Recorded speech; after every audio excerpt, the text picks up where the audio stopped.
Bonjour, bienvenue sur Impossible ou pas. Nous allons aujourd'hui parler de la matrice. Tout d'abord, que disons-nous sur la matrice? Quelle est la signification de la matrice? C'est un synonyme d'utérus. Donc, nous avons été fabriqués dans une matrice.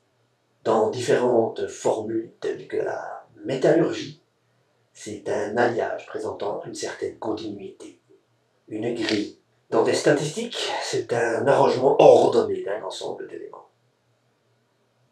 Mais est-ce que notre univers, notre vie, ou tout ce que nous vivons, n'est-il pas une matrice?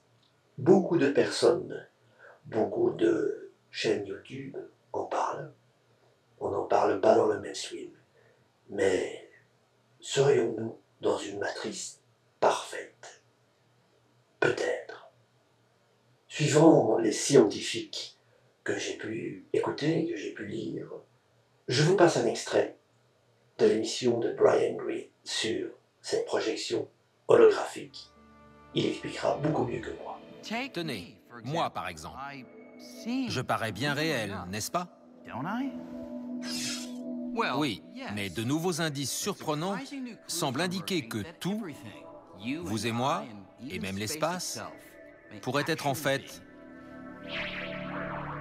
une sorte d'hologramme. C'est-à-dire que tout ce que nous voyons et ressentons, tout ce que nous appelons notre réalité tridimensionnelle familière, pourrait être une projection d'informations stockées sur une fine surface bidimensionnelle très lointaine. Un peu comme les informations de cet hologramme sont stockées sur cette fine feuille de plastique. Les hologrammes sont quelque chose que nous connaissons tous. Ils sont utilisés comme dispositifs de sécurité sur nos cartes de crédit. Mais l'univers, un hologramme, c'est sans doute la remise en question la plus incroyable jamais proposée de notre vision de l'espace et de la réalité. Et cette idée s'inspire de certains des objets les plus étranges de l'espace, les trous noirs. C'est une vraie rupture et c'est très difficile à appréhender.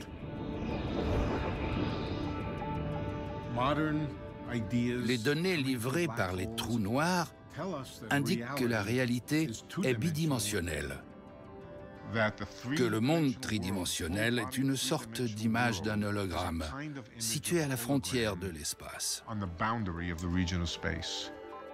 C'est très étrange.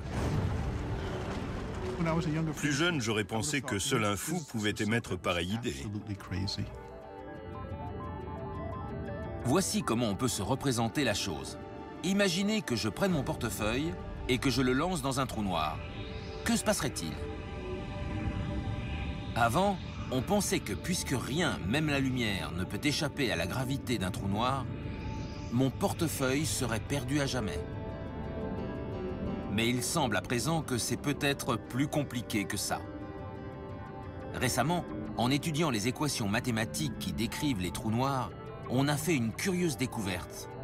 Lorsque mon portefeuille disparaît dans le trou noir, il semble qu'une copie de toutes les informations qu'il contient soit étalée et stockée à la surface du trou noir, un peu comme les données enregistrées dans un ordinateur. Ainsi, au final, mon portefeuille existe en deux endroits. Il y a une version tridimensionnelle qui est perdue à jamais à l'intérieur du trou noir, et une version bidimensionnelle qui reste à la surface sous forme d'information. Le contenu informationnel, tout ce qui est tombé dans le trou noir, peut être intégralement exprimé sur la surface extérieure du trou noir. L'idée est donc qu'on peut savoir ce qui se passe à l'intérieur, rien qu'en se référant à l'extérieur. En théorie, je pourrais utiliser les informations qui sont à l'extérieur du trou noir pour reconstituer mon portefeuille. Mais voilà où ça devient vraiment fascinant. L'espace à l'intérieur d'un trou noir obéit aux mêmes règles que l'espace à l'extérieur d'un trou noir ou partout ailleurs.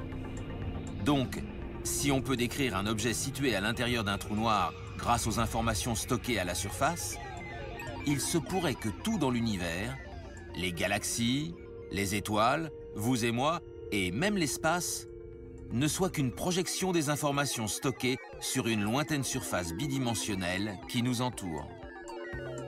Autrement dit, ce que nous prenons pour la réalité pourrait être une sorte d'hologramme. Sommes-nous tous des Sims? Faisons-nous partie d'un immense jeu vidéo? Y a-t-il des observateurs, des maîtres, des oracles, comme dans le film Matrix? Peut-être. Ce sont les nouvelles théories qui foisonnent, comme je disais tout à l'heure, sur le net. Peut-être vivons-nous dans un univers prison.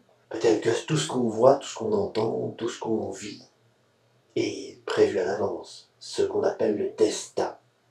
Et ça, quelquefois, on peut peut-être le prouver.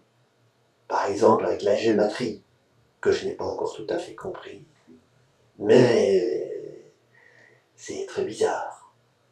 Peut-être que tout est calculé.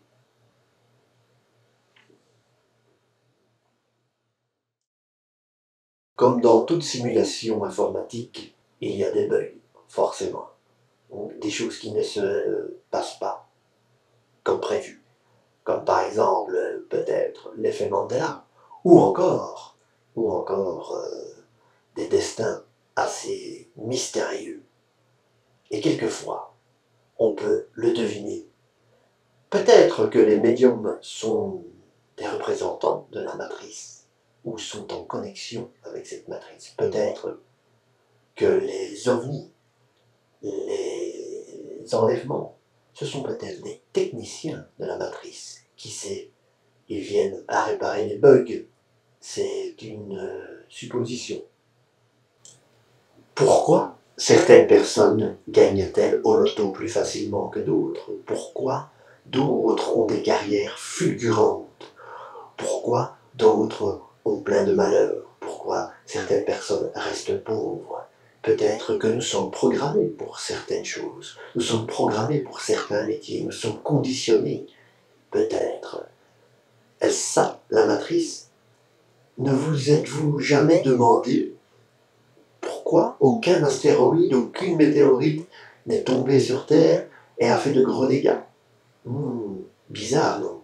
Jamais, jamais. Les guerres nucléaires, oui, il y en a eu, mais il n'y en a plus. Et il n'y en aura jamais. Pourquoi?